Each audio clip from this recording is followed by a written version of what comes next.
মুসলিম divorcee মহিলারাও স্বামীর কাছ থেকে খোরপোশ দাবি করতে পারেন। তারাও খোরপোশ পাওয়ার যোগ্য, কিন্তু সুপ্রিম কোর্টের সেই ঐতিহাসিক রায়কে চ্যালেঞ্জ জানিয়ে এবার বৃহত্তর বেঞ্চে যাওয়ার সিদ্ধান্ত নিল অল ইন্ডিয়া মুসলিম পার্সোনাল ল বোর্ড।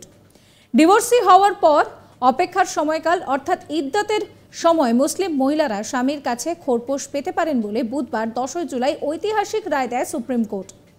কিন্তু সেই রায়কে এবার ইসলামী আইন বিরুদ্ধ ব্যাখ্যা করে প্রত্যাহার করার জন্য চাপ সৃষ্টি করতে চলেছে মুসলিম ল বোর্ড।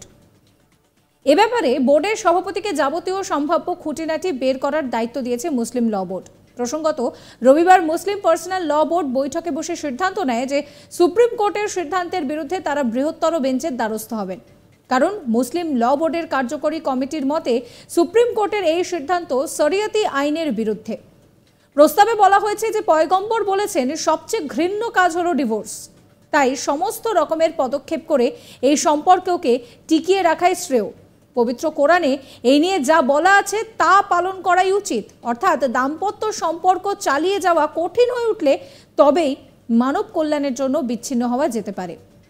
বোর্ডের মতে এই রায়ে মুসলিম মহিলারা নাকি আরও বিপাকে পড়বেন। প্রসঙ্গত, ভারতীয় দণ্ডবিধির 125 নম্বর ধারা অনুযায়ী বিবাহ বিচ্ছিন্না মুসলিম মহিলারা আদালতে খোরপোশের দাবি জানাতে পারবেন বলে বুধবার 10 জুলাই সাফ জানিয়ে দেয় সুপ্রিম কোর্ট।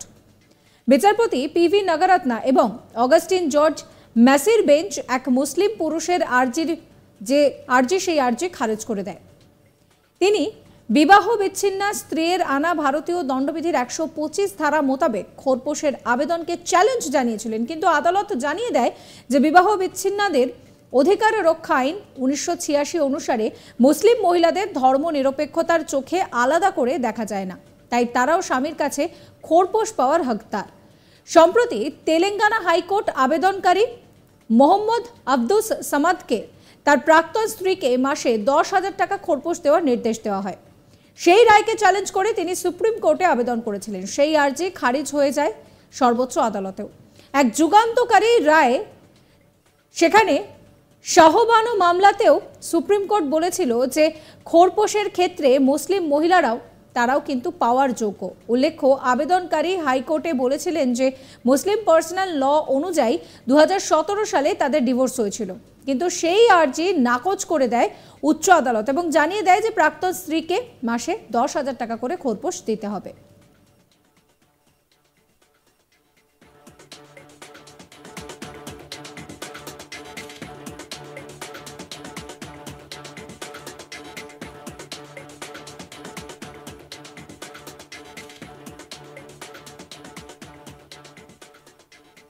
মুসলিম ডিভোর্সি মহিলারাও স্বামীর কাছ থেকে খোরপোশ দাবি করতে পারেন, তারাও খোরপোশ পাওয়ার যোগ্য, কিন্তু সুপ্রিম কোর্টের সেই ঐতিহাসিক রায়কে চ্যালেঞ্জ জানিয়ে এবার বৃহত্তর বেঞ্চে যাওয়ার সিদ্ধান্ত নিল অল ইন্ডিয়া মুসলিম পার্সোনাল ল বোর্ড।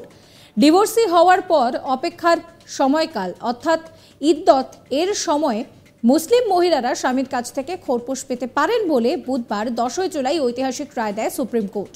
কিন্তু সেই রায়কে এবার ইসলামী আইন বিরুদ্ধ ব্যাখ্যা করে প্রত্যাহার করার জন্য চাপ সৃষ্টি করতে চলেছে মুসলিম ল বোর্ড। এই ব্যাপারে বোর্ডের সভাপতিকে যাবতীয় সম্ভাব্য খুঁটিনাটি বের করার দায়িত্ব দিয়েছে মুসলিম ল বোর্ড।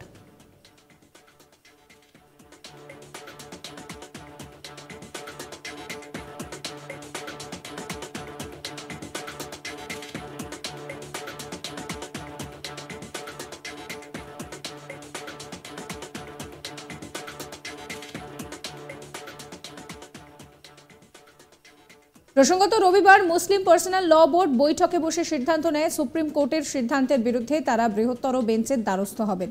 কারণ মুসলিম ল বোর্ডের কার্যকরী কমিটির মতে সুপ্রিম কোর্টের এই সিদ্ধান্ত শরিয়তি আইনের বিরুদ্ধে। প্রস্তাবে বলা হয়েছে যে পয়গম্বর বলেছেন সবথেকে ঘৃণ্য কাজ হলো ডিভোর্স, তাই সমস্ত রকমের পদক্ষেপ করে এই সম্পর্ককে টিকিয়ে রাখাই শ্রেয়। পবিত্র কোরআনে এই নিয়ে যা বলা আছে তা পালন করাই উচিত, অর্থাৎ দাম্পত্য সম্পর্ক চালিয়ে যাওয়া কঠিন হয়ে উঠলে তবেই মানব কল্যাণের জন্য বিচ্ছিন্ন হওয়া যেতে পারে। বোর্ডের মতে এই রায়ে মুসলিম মহিলারা নাকি আরও বিপদে পড়বেন।